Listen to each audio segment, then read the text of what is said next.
Hello, this is D, and I'm back with another video. And today I did a space, or I attempted to do a space on X. Unfortunately, I was muted, so I was talking for about 25 minutes when I realized this. So I did record it on my capture though, so I do have the audio for it. So I will play that in its entirety.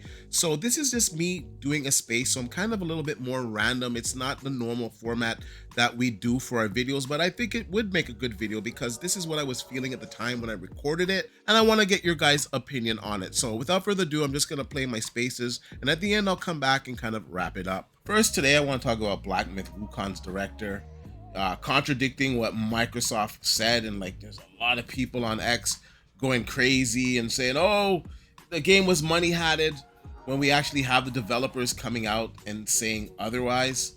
There's some interesting stuff with the 5090 that I want to get in. We'll just kind of go through the X headlines to see, what gamers are talking about and some popular topics.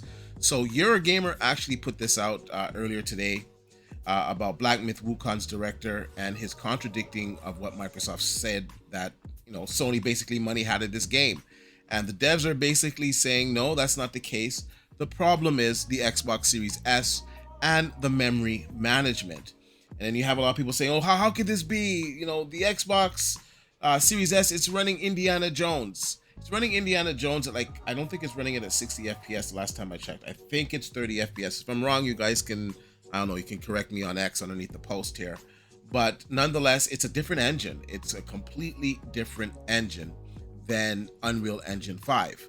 And then some other people are saying, well, we have Hellblade 2 running really good on the Xbox Series S. That's running at 30 FPS. It's a solid 30 FPS. But let's just be honest, the entire budget of Hellblade 2 was put into the voice acting, the motion capture, the graphics. And I will say that that game is definitely the most graphically impressive game that I've seen in 2024, if not ever. So for graphics, definitely up there. But as a game itself, there's not much that you do in this game. You're basically just walking around, you're doing cinematic things, a lot of quick time events. It's not a deep gameplay. There's no deep gameplay mechanics in that game, let's just be honest, but it looks fantastic. So it's not as demanding in certain areas, right? Wukong, there's a lot more pieces to it than just actually the what's the word that I'm looking for, than just actually the graphics. There's a lot of moving pieces, so I don't think they can be compared. And this is not the first developer that's come out and said that, hey, we have some other issues, or we have some memory issues with the Xbox Series S. We had this with the Baldur's Gate 3 developers, and it took a while for that game to get out there. Now we see that the Switch 2, some of the stuff leaked, and it appears to have 12 gigabytes of VRAM on it. So even the new Switch 2 is going to have more VRAM than the Series S. So I think we got to be honest here.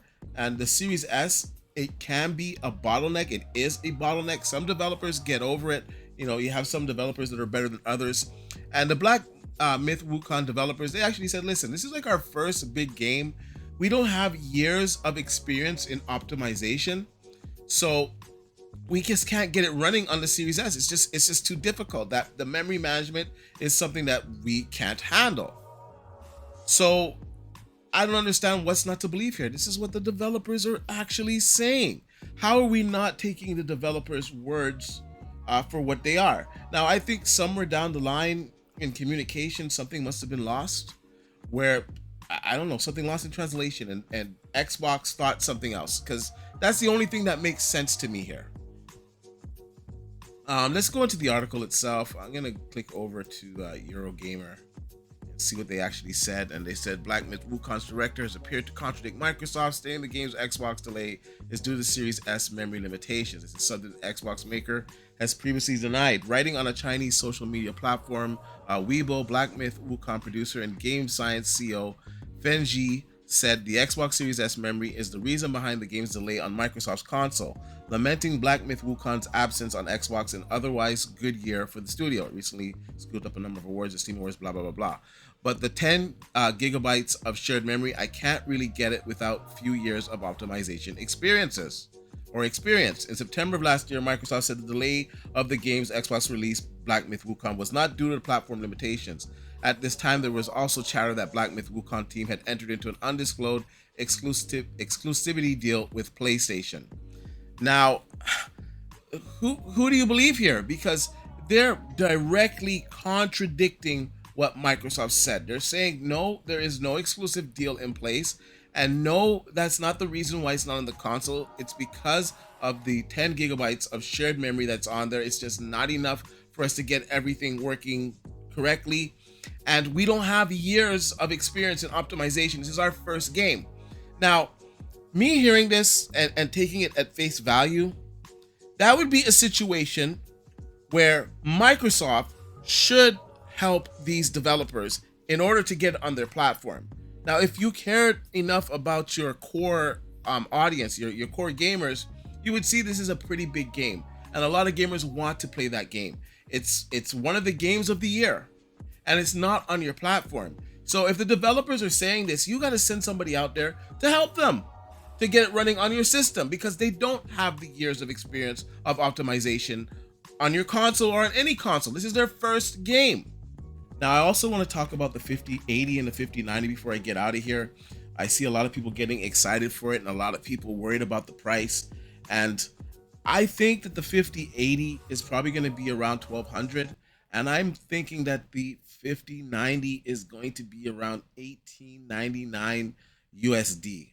I think some of these outrageous prices that we've been seeing, I don't think they're going to actually be the case. And we don't have that long to wait because CES begins on Sunday. I think it's either Tuesday, I believe, is the NVIDIA press conference. AMD is also going to have their keynote there as well, and they're going to announce new products. We're going to get the new 3D NAND 9000 series chips, like the 16-core variant, maybe the 12-core variant as well. We're going to get some new GPUs from AMD, so I'm really excited about that. We're going to get more details on RDNA 4, and we're going to see some of the improvements from ray tracing, because they're going to obviously talk about more of the stuff on their architecture at such an event. It's not up to Sony to talk about all of the features of RDNA 4 or the ray tracing features. That's going to be AMD's job at CES. So we're going to find out all about that. Their new lines of GPUs. We're hearing so many conflicting things about the GPUs. I see some reports that the GPUs are going to be powerful. Then I see some other reports that maybe it'll be as good as a 4080 Super. And I got to say this, I don't expect it to compete with a 5090. I understand that, and they said that they're not going after the top or the Halo product this generation, and I'm okay with that. But you need to have something that is going to compete with a 5080. You know, I want to see something that is going to be more powerful than a 4090, or at least match a 4090. I think it's ridiculous that AMD on the PC side is always behind, just a step on their GPUs. Like, the rasterization on AMD GPUs is fantastic. If they can improve it even more, great. But their ray tracing, you know, their machine learning AI stuff, the features that they have, they're just behind NVIDIA. And NVIDIA has such a head start over them that, you know, they've kind of been a little bit lazy over the last few years, not innovating as much, and AMD still hasn't managed to catch them. Now, once again, in rasterization, they're pretty close. They're good enough, but we want more than rasterization from our GPUs now. We want machine learning AI capabilities that aren't going to look like fizz when it's in motion. DLSS is a proven technology. It looks fantastic. We want ray tracing. We want better ray tracing. We want ray reconstruction.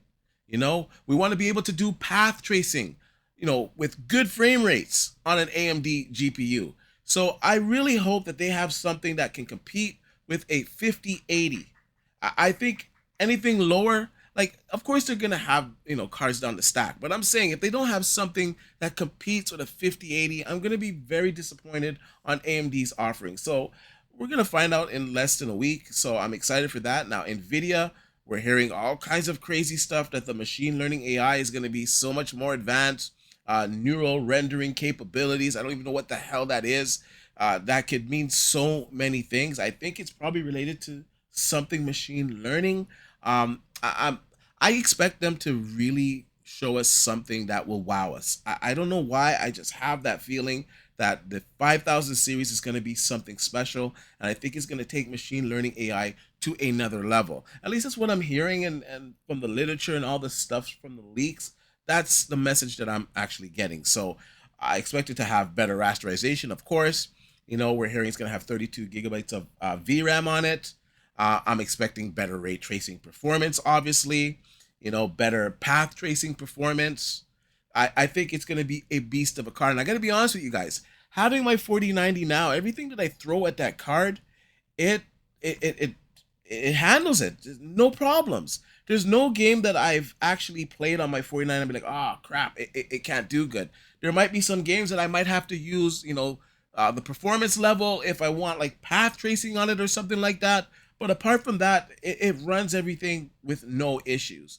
So I can honestly say I don't really need to upgrade to a 5090, but of course you always want more power, and I'm just expecting that 5090 to be something special because the 4090 still is. So once again, if AMD can come out with something that matches the 4090, I think they'll be in a good position. If they can, have something that is around 5080 performance, they'll be in a good position. If their cards are barely touching a 5070, I don't know. I just don't think it'd be good for AMD on the GPU side. Now, on the CPU side, we know, of course, they pretty much annihilated Intel. It's pretty bad. And if you've been in the PC game for a long time, you never thought you would see the day that AMD would really push Intel kind of out of the market. Their CPUs, they're not nearly as good as the AMD offering or their top offerings anymore. There's so many issues with their big little cores. And as a builder, most people, they don't want Intel. They're asking for AMD stuff. So that's just pretty crazy. And I'm excited for the new 3D cached 16 core. I'll probably get the 16 core one depending on the price. I'll have to weigh it out because the 12 core, I think I could get by with the 12 core as well. So I want to see the benchmarks for productivity and of course for gaming, and then I'll probably make my decision on that. Now before I go, I probably want to just touch on this post that I put up earlier. Where is it here? Where I was talking about the PlayStation 5 Pro. Now before the Pro was launched, I was on Twitter, making a mess out here.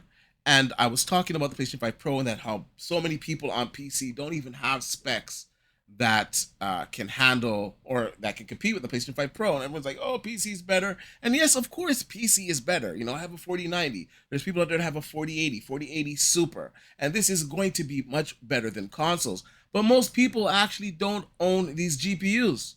They own like a 3060. And I said this so many times, and gamers are like, nah, you're capping. We all have 4080s, man. And, some of us, and then the other small percentage, like 25% of us, we all have 4090s. And that's not actually how it is. Now, if I'm going to reference my chart here, and it came from Zuby Tech Pro. That's another thing. A lot of guys are saying, oh, why are you using Zuby Tech Pro? He's so pro PlayStation. Even if that's the case, it doesn't change the facts. These are the facts from Steam. So it doesn't matter. He can't make these numbers up because this is what Steam is saying the numbers are. Now, the operating system that most Steam users use is Windows 11. That's 54%. And I'm pretty surprised that a lot of people switch to Windows 11. And then there's a part of me that isn't surprised because Windows 11 actually did offer much better gaming performance. And of course, you're going to get all the security updates with Windows 11. Now, most people have a Intel CPU, 63.32%. And when you look at the cores, most of them have 6 cores. It's like 30% of them. And the clock speeds are from 2.3 gigahertz to 2.69 gigahertz, and that's 22%. So that's the majority of them. Now, that tells you that a lot of people are using very old Intel CPUs on Steam. Like a lot of guys, they upgrade their GPUs to like a 3060, or 3060 Ti, and they still have an old CPU in there because the old CPUs, like the 6 cores ones, they're okay to be honest with you, but they don't compete with a modern day CPU. And then you kind of understand what these gamers are playing on as you go through the stats. You see that most people are rocking Nvidia 75%, and I don't want to get into that once again because AMD, they need to do a better job. You only have like, 25%. I don't even think you have the full 25% because there's some people out there rocking an Intel GPU. So that's a huge advantage for Nvidia, and AMD really needs to do better in that category. Now, most Steam users, they actually have a 3060, and that is crazy. Now, all these numbers, they're on my X, so you guys are listening to an X, you can always go to my profile and look at the numbers for yourself. That is crazy. So all these people out here talking like they have a 4080 or a 4090 and all these high-end GPUs, they don't. Most of them are playing with a 3060. Most of them have 8 gigabytes of RAM. Most of them have 16 gigabytes of system RAM, which is good. And the display resolution that most PC gamers are using is 1080p, 56.12% of them. So that goes to tell you a lot of PC guys, they don't even have the performance of a lot of these modern day consoles. Now, once again, I'm not saying that PC is not better than console. I'm saying that the majority of PC gamers don't even have a system that is more powerful than the current generation consoles, because some of a 3060 does not beat a PlayStation 5 or an Xbox Series X. It does not. It has better machine learning AI upscaling, sure, but in performance, it's not better. So, I don't know what to say, much less the PlayStation 5 Pro. That's a much more capable system than the base consoles that are out right now. And that was my whole purpose or my point of saying that most PC gamers, they don't have a rig that is better than the consoles. And once again, this Steam chart proves it. And to all the people saying, oh, it doesn't include every single Steam PC, then you get the software, you scan everyone's computer, and you get your own results. Until then, these are going to be official results. And even if everyone's PC is not added in this, which I do believe, of course, everyone's PC is not added in this, most people are still not rocking a 4080 or a 4090. There's a reason why the 4060 and 4070 and 4060 Ti and, the 7600 or 7700 XT are the best selling GPUs from these vendors. It's because that's what gamers are playing on. They're playing on these lower end systems. They don't want to spend the money on the higher end stuff. Most of them are playing at 1080p. So they don't need a 4090 if they're playing at 1080p. A 3060 or 3060 Ti will do them fine. Now, when you're going up to 1440p, that's when you're going to want to move up in the type of GPU that you're running. I would say at the bare minimum, a 3060 Ti if you want to play games at 1440p with, good fidelity and frame rates. So there you have it. That was the space that I did today. And I think Microsoft really needs to reach out to the Wukong developer. If they're having the issues that they say that they're having with the system memory on the Xbox Series S, you need to send somebody out in order to fix that. I think Microsoft really needs to get on top of things. I don't know what's going on with their communication department, but I believe the developers here. I believe them when they say that they're having problems with the system. I think something probably got lost in translation. Anyways, you guys let me know about this and all the other stories that we talked about today. The 5090. Are you guys going to get a 5090? Is it going to depend on the price? Are you going to get a 5080? What are your thoughts on most PC players having a 3060 and they're talking a lot of nonsense on consoles when most of them don't even have a PC that is capable of doing more? Now, I have a 4090, but do you have a 4090? Because most gamers don't have a 4090. So I think that the Steam survey is valid. Most people have a 3060 or a low-end GPU compared to the consoles. Anyways, you guys let me know what you think about this and all the stories. And also let me know if you guys would like to see some more spaces. Next time I do a space on X, I'll make sure that I'm not muted. So let me know in the comment section down below. And like I usually say, please like, share, subscribe to the channel. And I'll see you guys on the next one.